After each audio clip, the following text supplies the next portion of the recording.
तो जैसे आपको राष्ट्रपति अवार्ड मिला, तो मतलब किस तरह दिल्ली जाना हुआ, उसके बारे में थोड़ा सा सफर, थोड़ी सी जर्नी बताइएगा। हाँ जी, कि ऐसा कौन सा काम है जो वो टीचर करते हैं जिनको राष्ट्रपति अवार्ड मिलता है। मैंने कहा ऐसा कौन सा स्टोन है जिसको मैंने नहीं उठाया एजुकेशन में। आपने जेब से बच्चों की फीसें दी,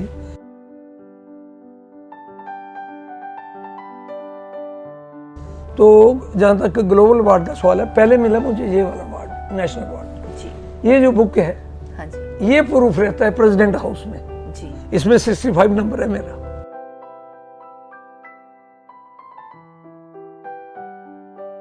और ये मिला मुझे 2015 में। हाँ, ये रिकमेंड हुआ थाईलैंड से।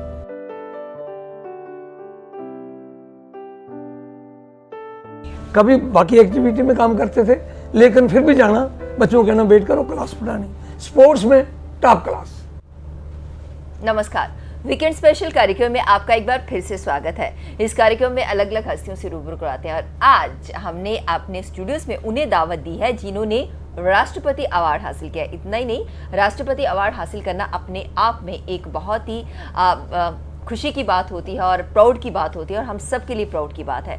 और साथ ही साथ उसके अलावा ग्लोबल अवार्ड भी हासिल किए और बहुत सारे ऐसे अवार्ड हासिल किए हैं जिस पे हमें प्राउड फील कर सकते हैं। बिल्कुल, आप सोच रहे होंगे हम आपकी इंट्रोडक्शन किससे करवाने चाह रहे हैं। हम आपको बता दें, आज इस कार्यक्रम के तहत हमने अपने स्टूडियोज में दावत दी है बोधराज मीनिया जी को।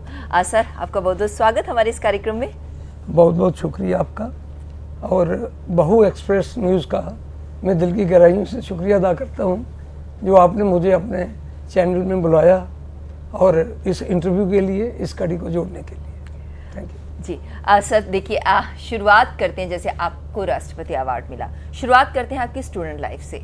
ये बताइए कि पढ़ाई में, जैसे आप स्टूडेंट थे तो वहाँ पे आपने स्पोर्ट्स में भी जुड़े हुए थे, स्पोर्ट्स के साथ, तो उसके बारे में थोड़ा सा बताइए, मतलब किस तरह आपकी पढ़ाई रही और फिर किस तरह, कौन कौन से स्कूल्स में गए, क्या हुआ जी, और किस तरह के बच्चे थे। जब आप बच्चे थे तो शरारती थे या फिर सोबर से थे, किस तरह के थे? नहीं, मैं सोबर तो आज भी नहीं हूँ अगर आपको सच बताऊँ तो जी। तो ऐसा रहा कि शुरू में ही हम प्राइमरी स्कूल माड़ी में पढ़ते थे। मैं गवर्नमेंट स्कूल में पढ़ा हूँ और वहाँ टीचरों का बहुत प्यार मिला और मेरा रोल नंबर 1 था।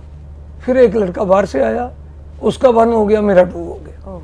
लेकिन हम दोनों की एक टसल चलती थी, मुकाबला चलता था कि ज़्यादा नंबर कौन लेता है। उस जमाने में हम तख्ती लिखा करते थे, उर्दू की हैंड राइटिंग थी, और टीचर क्या करते कि जब हम लिखते एक लाइन टीचर लिखते साथ। क्यों? कि वो कहते यार बोधराज बड़ा अच्छा लिखते हो, तो देखते हैं भला कौन ज़्यादा अच्छा लिखता है। तो माता रानी की मेहरबानी थी, मेरी राइटिंग शुरू से अच्छी थी जी। और फिर पढ़ने में प्यार मिलता था।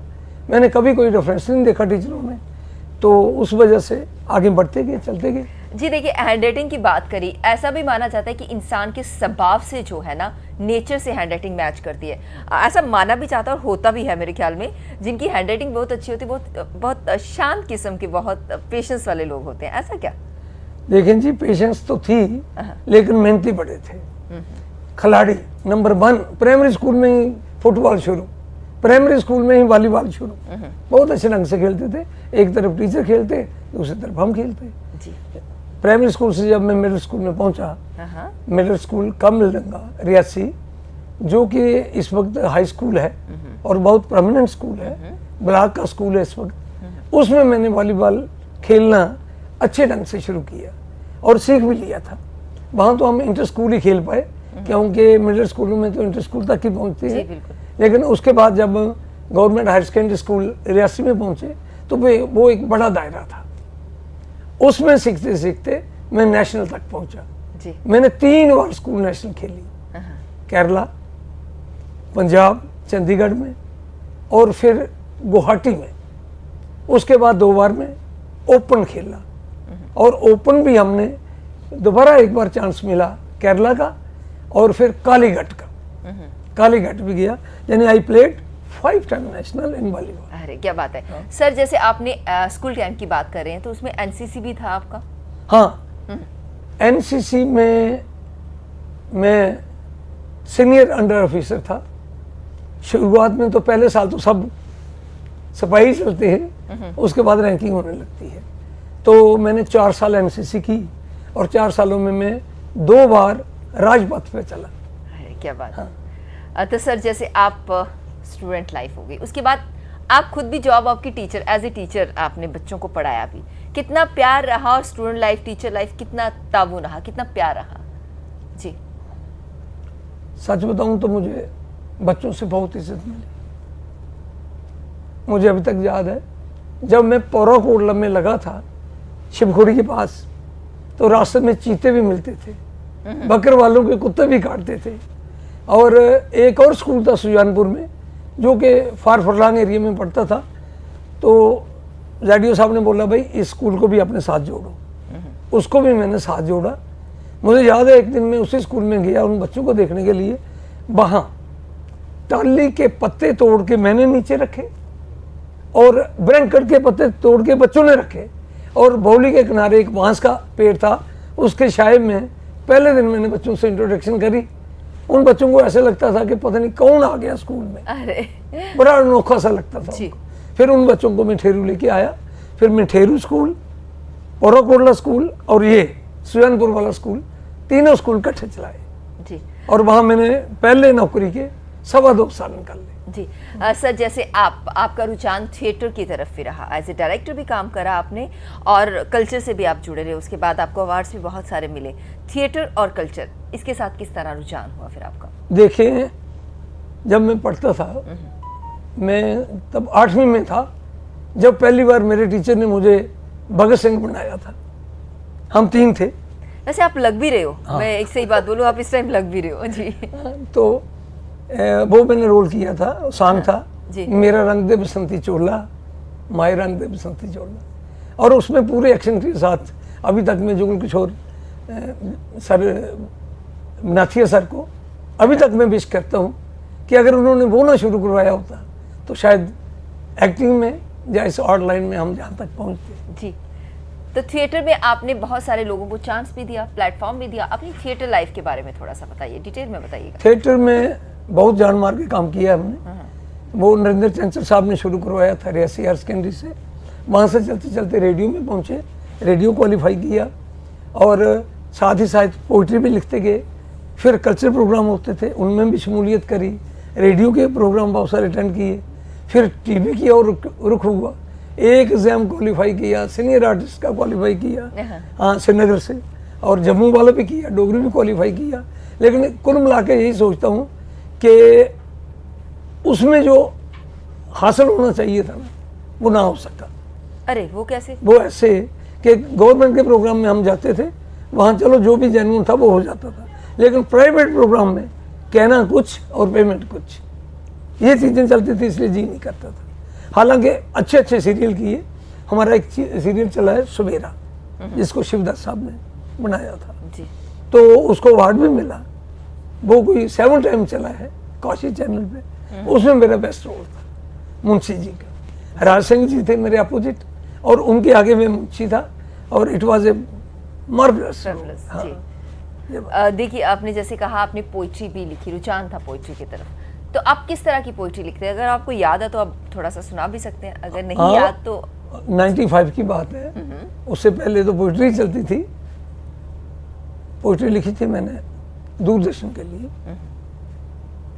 आज वो मुझे इस कदर मजबूर सा लगा, आज वो मुझे इस कदर मजबूर सा लगा, गुजरा मेरे करीब से मगर दूर सा लगा। अरे क्या बात है, वाकई ये तो मतलब पोइट्री क्या, शेर टाइप, मतलब दिल को छू सा गया। और वाकई बात वो करनी चाहिए जो हमेशा दिल को छुए। क्यों? आप बिल्कुल सही कह रही हैं। इसके बाद भी मैंने लिखा था, जो मैंने एल्बम बनाई 95 में, उसमें मेरे अपने गीत थे 5-6, और एक गीत तो मेरी शागिर्दी ने भी लिखा था, और उसने मेरी निगरानी में लिखना शुरू किया। चीज कुसुम देखो, जी जी, मेरी स्टूडेंट थी। हाँ, उसने लिखा, फासले मिटाने की कोई तो शुरुआत करो,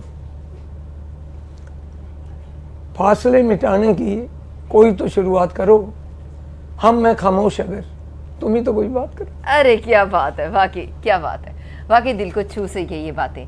और जैसे आपको अब आते हैं आपके अवार्ड्स की तरफ, जैसे आपको राष्ट्रपति अवार्ड भी मिला, उसके अलावा बहुत सारे मिले, सबसे बड़ी बात की राष्ट्रपति अवार्ड मिला।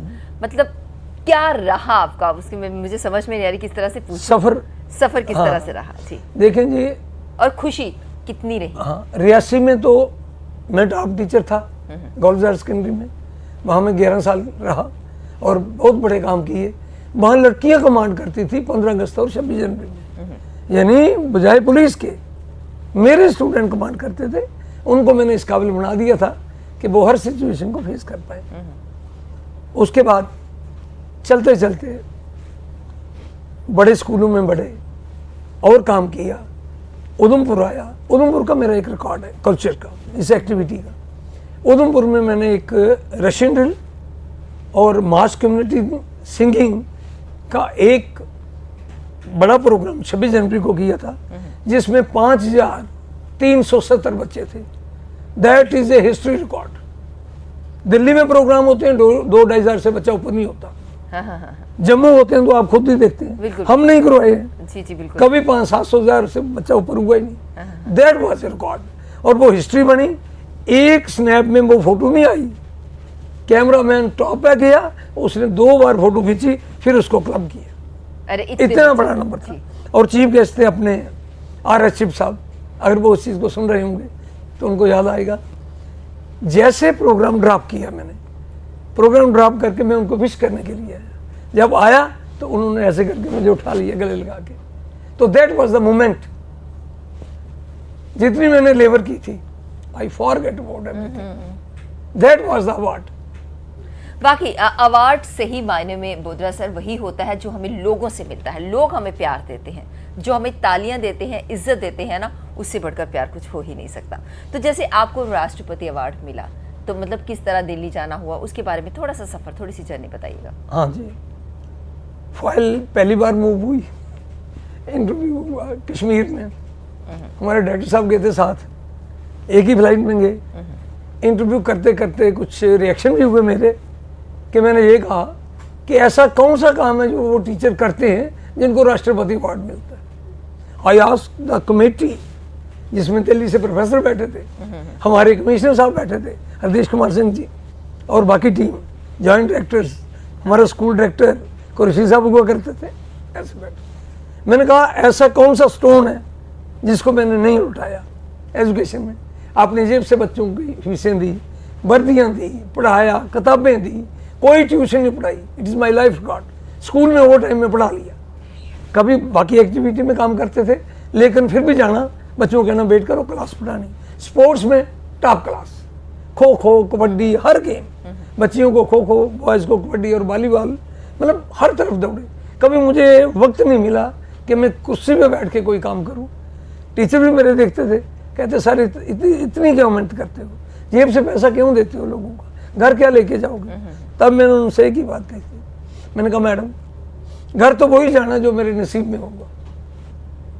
हाँ, अगर इन बच्चों की पढ़ाई हो जाती है, जो पढ़ लिख के थोड़े अच्छे हो जाते हैं, अच्छे घर में जो बच्चियाँ पहुँच जाती हैं, तो मेरे लिए गुड लक, मेरे लिए गुड लक हो। तो जैसे आप राष्ट्रपति अवार्ड लेकर आए सर, तो घर का कैसा माहौल रहा, रिश्तेदारों का, अपनों का कितना प्यार? घर का बहुत अच्छा माहौल था। इससे पहले आपने पूछा गए कैसे, लेटर आई स्कूल में, वहाँ लिखा था कि you are selected for national award. थोड़ी देर के लिए जी ऐसा थोड़ा सा, बिल्कुल बिल्कुल। तो फिर उस परवरदिगार का शुक्रिया किया, उसके बाद आगे बढ़े। और उन्होंने कहा था कि चाहे आप बाई एयर आ जाओ, चाहे बाई AC ट्रेन आ जाओ, अपनी स्पाउस को साथ रखना। घर में कोई भी एक, चाहे डॉटर है, भाई है, फादर है, मदर है, जिसको भी लाना चाहो आप ला सकते हो। पहले दिन तो वहीं रहे जनपथ में, 5 स्टार में। दूसरे दिन चले गए विज्ञान भवन, वहाँ स्मृति ईरानी जी आई थी, मिनिस्ट्री ऑफ HRD, और उनका वेलकम था। पूरा दिन उनके साथ बिताया, लंच भी वहीं था, और फिर शाम को वापस आ गए hotel. Next day was with प्रधानमंत्री ऑफ इंडिया मोदी भाई जी, और बड़ा अच्छा लगा उनसे इंटरेक्शन करके। होल डे इंटरेक्शन चला, लंच भी वहीं हुआ, फिर इवनिंग वाली टी, और फिर उसके बाद हम वापस आए। AC गाड़ियाँ थी, जब उनमें बैठते तो ऐसे लगता किसी स्वर्ग में बैठे हो। अरे तो अच्छा, भारत के माननीय प्रधानमंत्री जी के साथ और स्मृति ईरानी जी के साथ होना अपने आप में एक गौरव की बात है, नो डाउट जी। और फिर तीसरा दिन जो था, 3rd day, that was with president of India. Morning session में अवार्ड थे, उसके बाद वहीं पे लंच था, और फिर इवनिंग को उनके प्रेसिडेंट हाउस में। और वहाँ जो देखा, जो बताते हैं कि सजाए मौत माफ़ होती है, जहाँ जो बड़े बड़े ऊंचे महल हैं, जो गोल महल हैं, जब जाके देखे तो ऐसा ही लगता था कि पता नहीं कौन से दिन। जी वाकई, और वाकई आपकी आंखें भी बोधरा जी भर आई हैं। वाकई जब इतना प्यार मिलता है ना तो इंसान समेटने में वक्त लग जाता है। तो इसके अलावा भी आपको, ये तो बहुत बड़ा अवार्ड था, इसके अलावा भी अवार्ड्स मिले आपको, ग्लोबल अवार्ड्स जैसे, उनके बारे में बताइए। हाँ, तो जहाँ तक ग्लोबल अवार्ड का सवाल है, पहले मिला मुझे ये वाला अवार्ड, नेशनल अवार्ड। जी, ये जो बुक है, हाँ जी, ये प्रूफ रहता है प्रेसिडेंट हाउस में। जी, इसमें 65 नंबर है मेरा सीरियल नंबर। हाँ, तो ये प्रूफ वहाँ पे रहता है। कोई भी हमें कॉलिंग होती है इंटरनेशनल लेवल की, तो इस बुक से लिया जाता है। जी, जिनको नेशनल अवार्ड मिला है, they are competent for global award. जी, ये बुक है। ये बुक है। जी, हाँ, जी, जी। तो सर ग्लोबल अवार्ड की बात कर रहे थे। हाँ। जी, आपको ग्लोबल अवार्ड भी मिले, उसके हाँ, बारे में ये बताइए। पहला ग्लोबल अवार्ड मुझे मिला, ये वाला ग्लोबल टीचर्स जी, जी, ऐसे। कॉन्फ्रेंस में global teachers role model award है जी, जी, ये वाला। और ये मिला मुझे 2015 में। हाँ, ये रिकमेंड हुआ थाईलैंड से, लेकिन हमने लिया मुंबई वाले program. We went to Mumbai, क्योंकि थाईलैंड आने जाने के लिए बड़ा वक्त चाहिए था, इसलिए हमने रिक्वेस्ट की कि जो मुंबई का फंक्शन है आप हमें उसमें बुला लें। जी। ये हमें वहाँ से। बिल्कुल। और वाकई इसके अलावा भी आपको बहुत सारे अवार्ड्स मिले, मुझे पता है। लेकिन मैं अब ये जानना चाहती हूँ, जैसे आपकी 2 ही बेटियां हैं, प्यारी बेटियां हैं दोनों, और आज वो बहुत अच्छे मकाम पर हैं। थोड़ा सा उनके बारे में बताइए, क्या कर रही हैं वो? देखें रजनी जी, जो भी है, लोग इस चीज़ को महसूस नहीं करते या उनको इनकैश नहीं होता, क्योंकि किसी के लिए कुछ किया नहीं होता। शायद तब जब मैं दूसरों के बच्चों के लिए करता था ना, मैं उसको नमन करता था कि आप मुझे दे रहे हैं, मैं इनको क्या दे रहा हूँ, कुछ नहीं दे रहा हूँ, मैं इनकी थोड़ी सी हेल्प कर रहा हूँ। पर परवरदिगार जैसा मैं दूसरों के बच्चों से कर रहा हूँ, उसके मुझे आशीर्वाद मेरे बच्चों तक जाए। और जाता भी है, और जाता है, जाता, बिल्कुल जाता है। और वो गया। मैंने एल्बमें बनाई, सीरियल बनाए, जो भी काम किए, लेकिन मैंने अपने तक किए। आज मेरी छोटी बेटी बॉलीवुड में है, एकता जी के साथ काम कर रही है, और बड़ी प्राउडली मैडम उसका नाम लेती हैं। बिल्कुल, आप नाम बताइए, हमें बताइए। अशीमा वरदान जी। और उसकी एक ऐड आ रही है नुक्शा हीरोइन के साथ, अनुष्का जी के हाँ, साथ। जी, उनके साथ आ रही है, और वो है बाल काले करने की, अरे गॉडेस हेयर कलर की। जी। वो हर घर में चलती है, और लोग अक्सर मुझे मुबारक देते हैं उस बात की। जी, बहुत खुशी तो होती है। जो मैं नहीं कर पाया वो मेरे बच्चों को बच्ची करे। और बड़ी बेटी? बड़ी बेटी मेरी एयरलाइन में है, कतर में है, इंटरनेशनल एयरलाइंस में, और अब वो सुपरविजन और एग्जीक्यूटिव के रैंक में पहुंच गई है। जी, बहुत बड़ी तो बात। इसलिए ऐसे सब ठीक है। जो जी, जैसे आपकी मैम भी जॉब करती है, उनके बारे में बताइए ना। तो देखें जी, ये सारे काम को संपन्न करने के लिए, जैसे लोग कहते नहीं है, हर मर्द के पीछे, हर सक्सेसफुल मर्द के पीछे एक औरत राजदार होती है। बिल्कुल। उसका पुच्छ होता है, वो हमेशा रहा, वो आज भी है। आपकी आंखें भर आई एक बार फिर से मैम का नाम लेते हुए। वाकई जहाँ से हमें प्यार मिला हो, जिसने हमें सहयोग किया हो जिंदगी भर, जो लेडी, जो औरत, जो अपनी वाइफ हमारे साथ जिंदगी भर हमारे लिए करती है, हमारे बच्चों के लिए करती है, और फिर बच्चों को वो मुकाम हासिल होता है, तो फिर जब वो हमें उसका फल मिलता है ना बोधरा सर, वाकई वो आपकी आंखों में झलक रहा है। जी, देखें जी, पार्टनर के सिवाय तो कुछ भी नहीं, बिल्कुल बिल्कुल बिल्कुल। वही सब कुछ है, मैं तो मानता हूँ, और यही मेरा भगवान का भरोसा है। आज वो बेटी के साथ मुंबई है, उनकी ट्रांसफर मुंबई करवाई है ताकि बेटी को सपोर्ट मिले, बिल्कुल सपोर्ट, क्योंकि पिछले दिनों हालात बहुत खराब हो गए। हाँ, कोरोना, सुशांत जी की डेथ हुई, जी, जी। लोगों ने वो अकोमोडेशन देना ही बंद कर दी, तो इसलिए माँ को साथ चला। जी, बिल्कुल बोधरा सर, बहुत मन कर रहा है आपसे बातें करने के लिए, बहुत सारे हमारे पास बातें भी थी करने के लिए, लेकिन अभी वक्त हुआ चला जा रहा है। आप हमारे स्टूडियोज में आए, जानकारी दी, आपका बहुत बहुत शुक्रिया। हाँ रजनी जी, आपका भी शुक्रिया, और आपकी बाऊ एक्सप्रेस न्यूज़ का भी शुक्रिया, जिन्होंने मुझे बुलाया, जिन्होंने मुझे इस काबिल समझा कि मैं आपको अपना इंटरव्यू दे सकूं। अभी आप देख रहे थे वीकेंड स्पेशल प्रोग्राम में। आज हमने अपने स्टूडियोज में दावत दी थी राष्ट्रपति अवार्ड इन्होंने हासिल किया है। बोधराज मीनिया सर ने, बोधराज वरदान जी के नाम से भी इन्हें जाना जाता है। थिएटर एक्टर भी हैं और एनसीसी भी रहे, एनसीसी भी करी और बहुत सारे अवार्ड्स भी हासिल किए। उनसे बातचीत की, मुलाकात की, उनके सफ़र के बारे में जाना और किस तरह इंसान बुलंदियों को छूता है, किस तरह से छोटी छोटी दिक्कतें आती हैं, उसे पार करके जब हमें वो मुकाम मिलता है तो कितनी खुशी होती है। उनसे बातचीत की, मुलाकात की और आपसे भी करवाई। हमें पता है आपको बहुत अच्छा लगा होगा। आपको ये प्रोग्राम अच्छा लगा, आप ढेर सारा शेयर करिए, कमेंट भी करिएगा। अगले एपिसोड में फिर होगी आपसे मुलाकात। तब तक के लिए नमस्कार।